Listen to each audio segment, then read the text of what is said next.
Kayla, so let's talk about the Sydney lockdown. Lots of speculation about whether it will be extended or not on Friday. What will be the case numbers that will drive that decision, in your view? I don't think it's so much the case numbers as the numbers of people who've been circulating before they were diagnosed as positive. And so therefore that you've got more and more exposure sites, and that's what seems to be emerging, and it's emerging in the southwestern suburbs, the sort of inner southwest going to southwest. And what they're worried about, I assume, I've got no inside knowledge particularly, is that you've got a situation evolving such as you had in Melbourne in the northwestern suburbs, where you've got people who are often disadvantaged, English is not their first language, and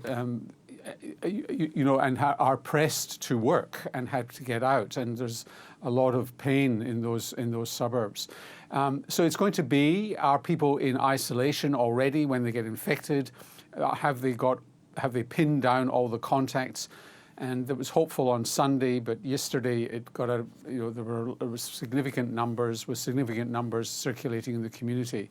So it's got to probably get down. Some people, some analysts are saying down to single digits, but it's more that you know where they all are and you know where they've been when they've been tested positive. Yeah, on that note, I've been looking at what's been going on in Singapore, which keeps getting talked about as a possible travel bubble buddy with us. We're not there yet, but they're now allowing small case numbers to bubble along, aren't they?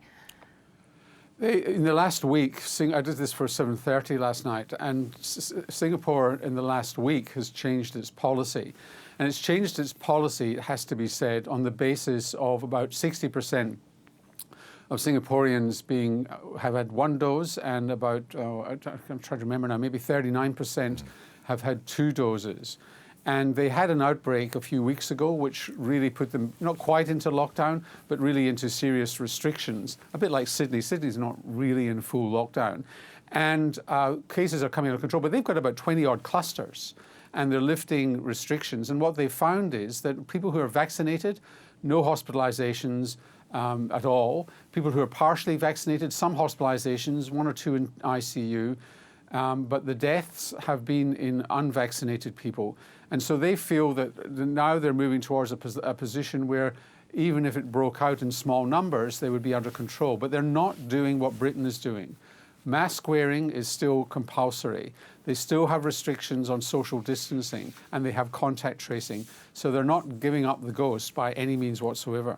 And just on face masks, I noticed in that report, your report last night, clearly outdoor mask wearing is compulsory. Do you reckon, even if we are successful in killing the outbreaks, in ramping up our vaccination, that face masks will be with us for some time to come? Yes, because the Delta variant is showing up as there are significant infections. Some Israeli researchers are reckoning that the effectiveness in preventing infection is down at 64% for Pfizer. So you're going to get a lot of infections, and we are going to get surges. And if you don't wear face masks, it will get out of control. And unvaccinated people will be very vulnerable, even if they're young, to hospitalization and serious illness. Hey Norman, can I ask you another question? How on earth, in the last 18 months, did you get time to write a book? And not just any old book, but the ultimate health guide. I mean, how did you do it? By getting up at 5 in the morning, although I must say I do get up at 5 in the morning anyway. No, I just discipline. And to tell you what it was, actually, it's not flying. You'd be flying to do some interviews, you'd come down to Melbourne for an hour or 2, go back, whole day's gone.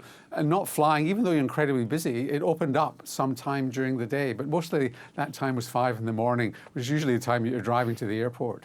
It's a great book, as you say, it tackles some of the myths surrounding health. I love it. There's a section on coffee, and coffee is, as you write, pretty good for us, which is great news for us here on Early Morning TV. That's right. There's been, ample number of papers now to show that your caffeine addiction is fine for you, unless you can't sleep at night like me, but it hasn't got me over my caffeine addiction. Okay. I do want... Oh, go on. The other... Sorry, Norman. The the other thing, I mean, it's slightly indulgent in the book. It's a bit of a memoir as well. So I tell personal anecdotes. It comes from actually talking to a lot of millennials about their health. And so I kind of know what their issues were. And then I realised their issues are everybody's issues. But it meant that I did have to put sex, drugs and rock and roll. So while I've put personal memoirs in almost every section, there's none in the sex section. Yes, well, part 6 is called The Sex Thing. Perhaps we'll leave that to Late Night Live, maybe not Breakfast TV, to talk about. Yeah, yeah. Hey, if there's any doubt that you are a doctor, lots of people leapt on this. Thank you as well for the fantastic dedication to both of us in the books. And here we are. It's the typical doctor's scrawl. Well, I had to go to the pharmacist to get them to translate mine. Thanks, Norman. Yeah, just secret writing. I take a needle for you as well. Thank you. Mate. Thank you.